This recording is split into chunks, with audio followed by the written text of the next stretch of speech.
9ನೇ ದಿವಸ ನಾವು ದುರ್ಗೆಯ ರೂಪದಲ್ಲಿ ಆರಾಧನೆಯನ್ನು ಮಾಡಬೇಕು ಅನ್ನತಕ್ಕಂಥ. ದುರ್ಗೆ ಅಂದರೆ ಯಾರು, ಕಂದ ಹೆಸರು ಬಂತು ಅನ್ನತಕ್ಕಂಥ ಪುರಾಣದಲ್ಲಿ ನಾವು ನೋಡ್ತೀವಿ.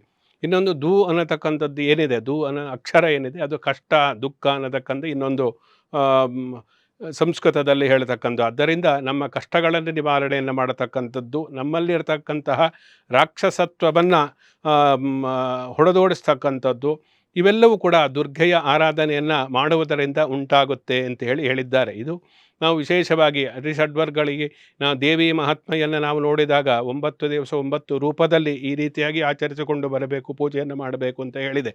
ಹಾಗೆ ನಾವು ದೇವಿ ಮಹಾತ್ಮೆಯನ್ನು ನಾವು ನೋಡಿದಾಗ ಮಧುಕೈಟಭರಾದ ನಂತರದಲ್ಲಿ ಮಹಿಷಾಸುರ ಸಂಹಾರ ಆಗಿರತಕ್ಕಂಥದ್ದು.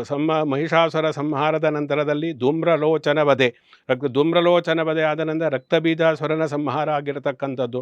ರಕ್ತಬೀಜನ ಸಂಹಾರ ಆದ ನಂತರ ನಿಶುಂಭ ಮತ್ತು ಶುಂಭನ ಸಂಹಾರ ಆಗಿರತಕ್ಕಂಥದ್ದು. ಇದು 6 ವಿಧವಾದಂತಹ ರಾಕ್ಷಸರು.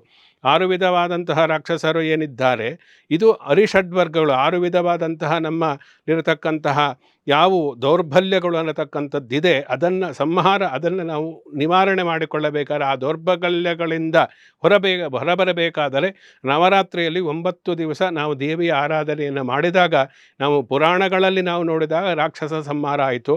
ನಮ್ಮಲ್ಲೇ ಇರತಕ್ಕಂತಹ ಈ ಅರಿಷಡ್ವ ಅನ್ನತಕ್ಕಂತಹ ರಾಕ್ಷಸರು ಏನಿದ್ದಾರೆ, ಅದರಿಂದ ನಾವು ಆ ದುರ್ಬಲತೆಯಿಂದ ಹೊರಬರಬೇಕಾದರೆ ದೇವಿಯ ಆರಾಧನೆಯನ್ನು ಮಾಡಬೇಕು ಅನ್ನತಕ್ಕಂಥದ್ದು ಕೂಡ ಇದರ ಒಂದು ಅಂತರಾರ್ಥ ಅಂಥೇಳಿ ನಾವು ಹೇಳ್ಬೋದು.